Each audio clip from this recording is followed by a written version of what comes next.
শুধু দর্শক, উন্নয়ন, অর্থনীতি আর শেয়ার বাজারের খবরাখবর নিয়ে এখন আপনাদের জন্য সরাসরি সম্প্রচার করা হচ্ছে talk show ATN business and finance. অনুষ্ঠানটি উপস্থাপনা ও পরিচালনা করছেন ইসমাত জেরিন খান।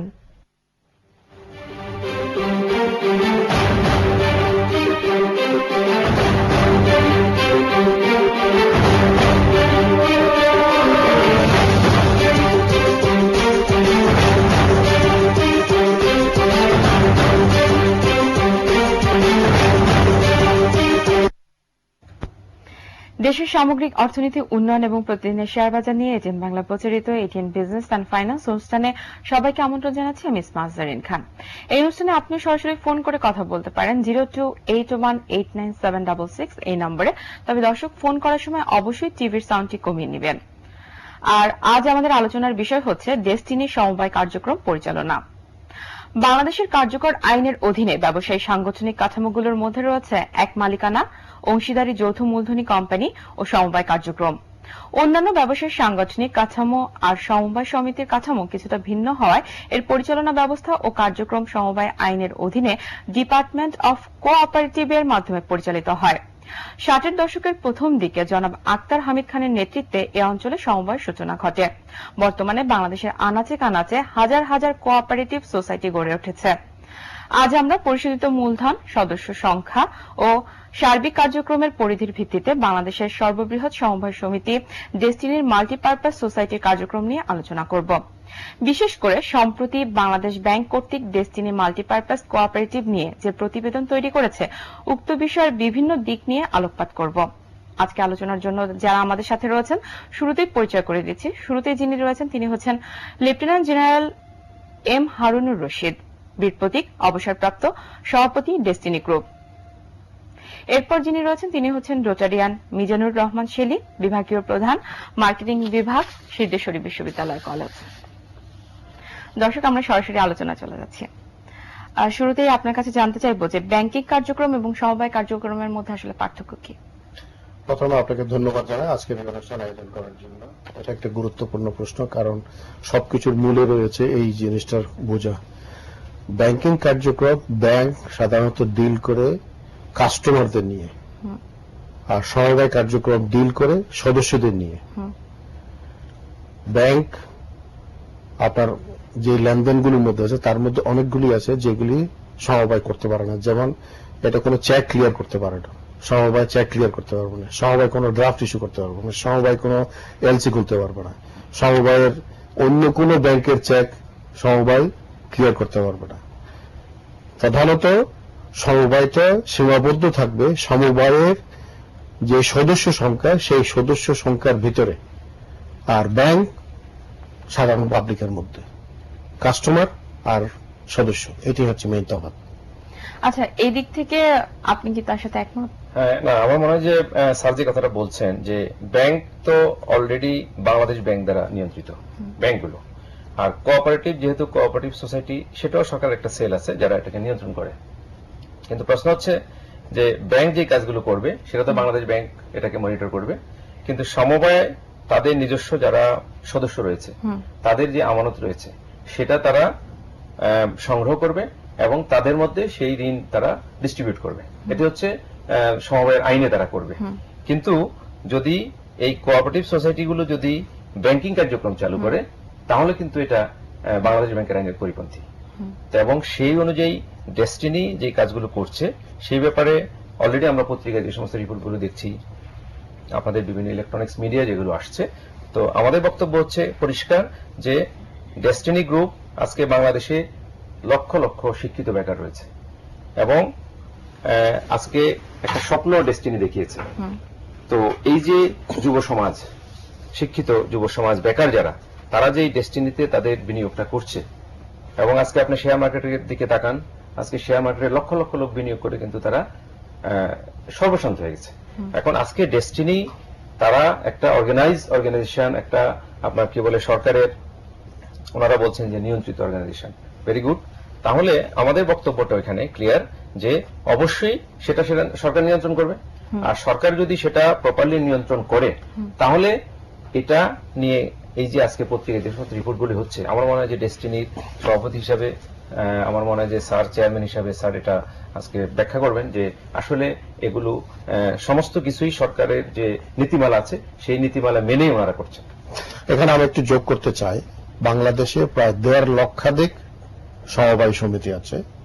তার মধ্যে হয়তো ধরতে পারেন 20, 30, 40, 50 হাজার হয়তো অ্যাক্টিভ না, কিন্তু লক্ষাধিক সমবায় সমিতি অ্যাক্টিভ। তাদের সকলের জন্য বাইবেল কিন্তু এটা গণপ্রজাতন্ত্রে বাংলাদেশ সরকার কর্তৃক অনুমোদিত সমবায় সমিতি আইন 2001 এবং সমবায় সমিতি বিধিমালা 2004। এটা হচ্ছে আমাদের জন্য বাইবেল। এবং যেহেতু এটা সমবায় সমিতি আইন দ্বারা নিয়ন্ত্রিত, এটার কন্ট্রোলিং কর্তৃপক্ষ হচ্ছে সমবায় অধিদপ্তর, এবং সমবায় অধিদপ্তরের যে সমস্ত নিয়ম কানুন এই বইতে দেওয়া আছে সেই বইয়ের মাধ্যমে যা যা কিছু সম্ভব সেটা। এখন আপনার যদি বিশেষ কোনো প্রশ্ন থাকে যে আমরা কি কি কাজ করি, তাহলে হয়তো জিনিসটা আরো একটু আমরা এ বিষয়ে আসবো, তবে দর্শক ফোন অপেক্ষা করছি, একটি ফোন নিয়ে নিই। হ্যালো। হ্যালো, আসসালামু আলাইকুম। ওয়ালাইকুম আসসালাম। জি, আমি কিশোরগঞ্জ থেকে বলছিলাম আর কি। জি বলেন। আমি একটা প্রশ্ন করতে যাচ্ছি, সেটা হচ্ছে যে ডেস্টিনি কিন্তু একটা মানে এখন মানে যেগুলো নিয়ে কথা হয়েছে এটা বাইরে একটু, ডেস্টিনির প্রথম স্লোগান হচ্ছে যে ওরা নাকি ফিনান্সিয়ালি ফ্রিডম করে। তা আমার কথা হচ্ছে যে আপনারা একটু বলেন তো বাংলাদেশে এই পর্যন্ত কতজনকে আপনারা ফিনান্সিয়ালি ফ্রিডম করছেন? আমাদের কিশোরগঞ্জে তো এই 12 বছরে 12 জন মানুষকে ফিনান্সিয়ালি ফ্রিডম করতে দেখি নাই। আর যদি থাকে তাহলে আপনার ব্যাপারে নিউজ করেন, দেখি আপনার কতজনকে ফিনান্সিয়ালি ফ্রিডম করতে। আচ্ছা, ধন্যবাদ। আরেকটা কোশ্চেন, সেটা হচ্ছে যে ইয়েতে আপনার গতকালকে আগের দিন রাতে একটা প্রোগ্রাম ছিল, হারুন রশিদ স্যারের প্রোগ্রামটা ছিল। তো এখানে বলছে যে ওনারা নাকি যে শেয়ারটা বিক্রি করছে ওনাদের ডিস্ট্রিবিউটারদের ভিতরে শেয়ার বিক্রি করছে, ওনারা বাইরে শেয়ারটা বিক্রি করে নাই। কিন্তু আমি বলতে চাই কথাটা ভুল, কারণ ওনাদের ডিস্ট্রিবিউটারে শেয়ারটা বাইরে বিক্রি করছে, কিন্তু শেয়ারটা যখন বাইরে বিক্রি করছে তখন ওই শেয়ারটা মানে ওনারা যখন ক্রয় করছে তখন ওনাকে ডিস্ট্রিবিউটার বানায় তারপর ক্রয় করা হয়েছে, ঠিক আছে? কিন্তু ওনাদের ডিস্ট্রিবিউটারের ভিতরে কিন্তু শেয়ারটা সেল হয়নি। এই আর কি। ধন্যবাদ। ধন্যবাদ। আচ্ছা, ওনার দুটো প্রশ্ন হচ্ছে। একটা কথা হচ্ছে কতজন লোকের ফ্রিডম দেওয়া হয়েছে। ডেস্টিনি এই পর্যন্ত সদস্য, ডেস্টিনি যে মাল্টি লেভেল মার্কেটিং, তার মধ্যে 45 লক্ষ সদস্য অন্তর্ভুক্ত হয়েছে। তো 45 লক্ষ সক্রিয়ের মধ্যে সবাই যে সক্রিয় তা না, তার মধ্যে অনেকে আছে নিষ্ক্রিয়, যারা প্রোডাক্ট কিনেছে, প্রোডাক্ট কিনে সদস্য হয়েছে। সদস্য এই প্রক্রিয়ার সাথে আসলে কত লক্ষ লোক ইনভলভ রয়েছে? 70 লক্ষ? 45 লক্ষ। 45 লক্ষ। 45 লক্ষ। তো 45 লক্ষের মধ্যে যারা কাজ করেছে তারা অবশ্যই সফল হয়েছে, তার মধ্যে হয়তো 20-25 লাখ হবে যারা সদস্য। এখন যারা সদস্য না, তারা তো আর এটা অর্থনৈতিকভাবে স্বাবলম্বী হতে পারে না, কারণ আমি তো আর যে সদস্য না তাকে আমি হেল্প করতে পারবো না। এটা হলো 1 নম্বর। দ্বিতীয় নম্বর হলো, যিনি সদস্যতা বাইরের লোকের কাছে বিক্রির কথা বলতেছে, উপ আইনে দেখাও আছে যে ডেস্টিনি মাল্টিপারপাস কোঅপারেটিভ সোসাইটির সদস্য হতে হলে আপনাকে ডেস্টিনি 2000 লিমিটেডের সদস্য হয়। কারণ এই কোঅপারেটিভ সোসাইটিটা করা হয়েছে ডেস্টিনির সদস্যদের সাহায্য করার জন্য, বাইরের লোকজন নয়।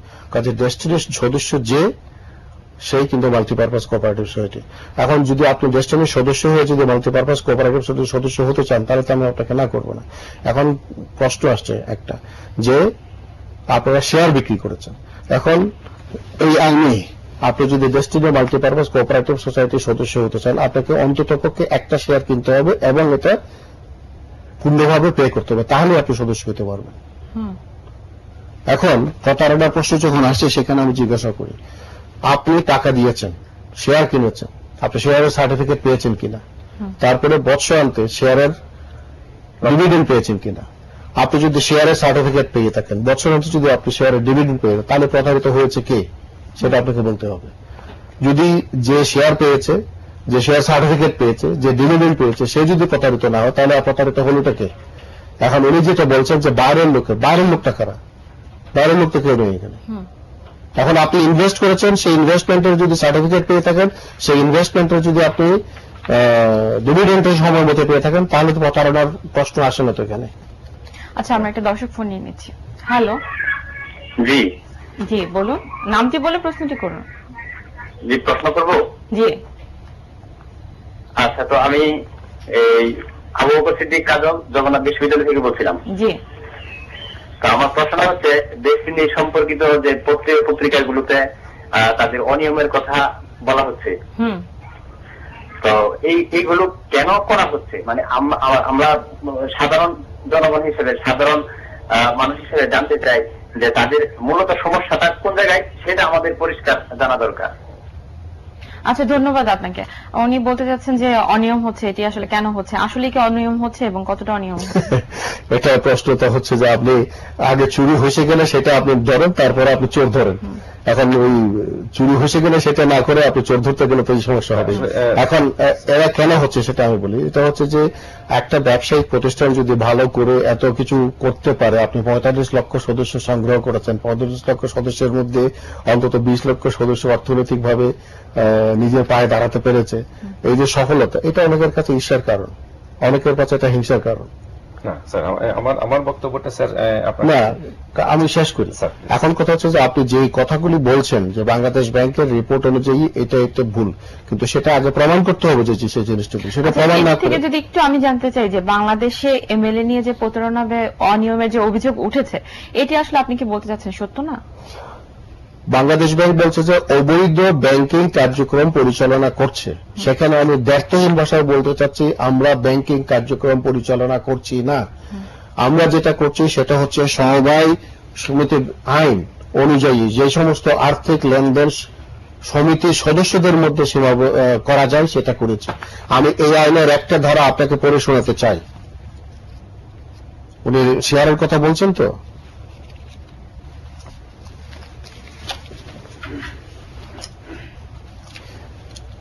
আমানত ও ঋণ গ্রহণ এবং ঋণ প্রদানের উপর বাধা নিষেধ। সমিতি ইহার সদস্য নহে এমন ব্যক্তি বা প্রতিষ্ঠানের নিকট হইতে আমানত বা ঋণ গ্রহণ করিতে পারিবে। আমরা তো শুধু সদস্যদের কাছ থেকে নিয়েছি, আপনার আইন পারমিট করতেছে আপনি সদস্য ছাড়াও বাইরের থেকেও আমানত এবং ঋণ গ্রহণ করতে পারবেন। তাহলে এখানে কি আপনারা কোনো জয়েন্ট স্টক রেজিস্টার থেকে অনুমোদন নিয়ে আর্থিক ব্যবসা করছেন? অবশ্যই জয়েন্ট স্টক না, এটা হচ্ছে সমবায় অধিদপ্তর। সমবায় অধিদপ্তর থেকে আপনাদের রেজিস্ট্রেশন দেওয়া হচ্ছে, অবশ্যই রেজিস্ট্রেশন নিয়ে আপনারা ব্যবসা করছেন। এই আইন এবং এই উপ আইনটা হচ্ছে দেশটি